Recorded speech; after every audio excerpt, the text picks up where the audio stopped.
Allah hər adamın qarşısına elə günah çıxardacaq mütləq ki, ona dözmək çətindir. Yoxsa ki, hamı üçün eyni günahlar olsaydı, biri üçün o qədər bizim siyahı tutaram ki, günahlar var ki, bizim yadımıza düşmür onlar. Mənim yadıma düşmür, sənin yadına düşür, sənin qabağına onu çıxardacaq. Səni onunla imtihan olunacaq, eləyəcək. Mən onunla imtihan eləməyəcək, bu mal kiminsə malıdır, götür ya götürmə. Mənim üçün imtihan deyil. Mənim üçün ağlıma gəlmir ki, kiminsə malını götürün cibimə qoyun. Amma bir başqası üçün o imtihandır. İmtihanlığı nədədir? Səbr etməkdə. Özü itayətə və günahdan çəkinməyə səbr eləməkdədir. Əmsal budur, ölçü budur, şəxsiyyətin meyarı budur. Günahdan çəkinməyə dəyər verən səbirdir.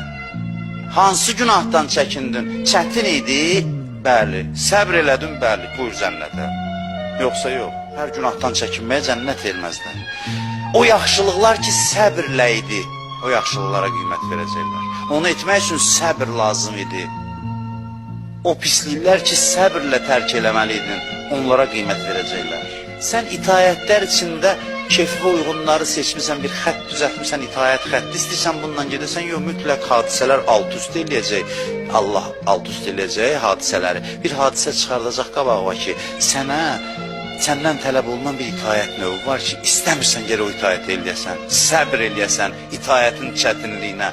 Bütün şey burada həll olur. Burada qiymət verilir. Buna uyğun sən cənnət alırsan, cənnət qazanırsan. Allah çətinlik çıxardacaq, hadisələr çətinlik çıxardacaq, özünü aldatma. İtayətin elə bir növü lazımdır ki, qarşılaşacaqsan ki, o itayəti çətin eləyəsən. Bir adam itayət eləyir də öz istədiyi kimi. Xoşuna gəlir də, itayətin bəzi növləri var, bizim xoşuna. Bir gün deyəcəklər ki, bunu elə. Bu itayətin bu növünü ki, heç ürəyin istəmir onu eləmək. Sən səbr eləyib o itayəti edəcəksən, ya etməyəcəksən. Həll edici məqam budur. Hadisələri bir gün elə cərəyan elətdirdi ki, ən xoşlamadığın itayət çıxdı qabağıma. Vay bundan çəkinirdim, gəldi çıxdı qabağıma, deyə göstər özü. Səbri göstər, səbri. Səbrin nə qədərdir? Çünki çətin hadisədə səbir lazımdır. Allaha yaxınlaşmaq səbirlə mümkün olur, ibadətlə yox. Allahla münasibət, Allaha yaxınlaşmaq ibadət itayətlə deyil. Hərçənd ki, bəzi yerlərdə deyir, ibadətlə Allaha yaxınlaşsan. Sözün başqa şeydədir. Allaha yaxınlaşdıran səbirdir. Hansı şeylərə səbr edirsən, o sən Allaha yaxınlaşdırır. İbadətin hər növü yox. Yaxınlaşdırarıq bir zərrə. Amma səbir sən Allaha yaxınlaşdırır. Elə bir quruq düzəltməyin çevrə, quruq özüm qəsdən deyirəm, belə cəmaat işlədir də, bir çevrə düzəltməyin ki, hamı bir-birinə xasiyyətcə uyğundur. Səfərə də çıxanda, mən otaqda filan kəslə sal. Niyə görə? Heç birində bir ziddiyyət yoxdur. Bəzi adam var çətin deyir, məndən uzaq elə onu, bu ziyarətə gedib Kərbəlaya. Amma özünə uyğun quruq düzəldir çevrə, rahat. Adamlara dözmək, bir-birinizin ziddiyyətlərinizə dözmək. O adamları yığma başına ki, o sənə tərifləsin, sən də onu. Səbr elə, münasibətlərdə gərginlik yarana bilən anlarda. Günahı tərk etməyə səbr elə. Bəzi günahlar var ki, biz onsuz rahat tərk edirik. Onda deyil axı məsələ. Məsələn deyəm, mən oğurluq eləmirəm. Mənim üçün şəxsən oğurluq eləməmək böyük bir şey deyil. Ona dəvət eləmir, o asan məsələdir. Mənim üçün. Ona qiymət vermir. Hardakı itayətə və günahdan çəkinməyə səbr eləyirsən, o ilə ölçülür şəxsiyyətin.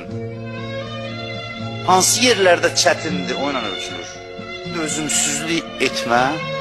Dözümsüzlük etməklə dərdin yüngülləşməyəcək. Dözümsüzlük dərdi yüngülləşdirmir, daha da ağırlaşdırır. Hamının dərdi var, fərqi yoxdur, dindar, qeyri-dindar.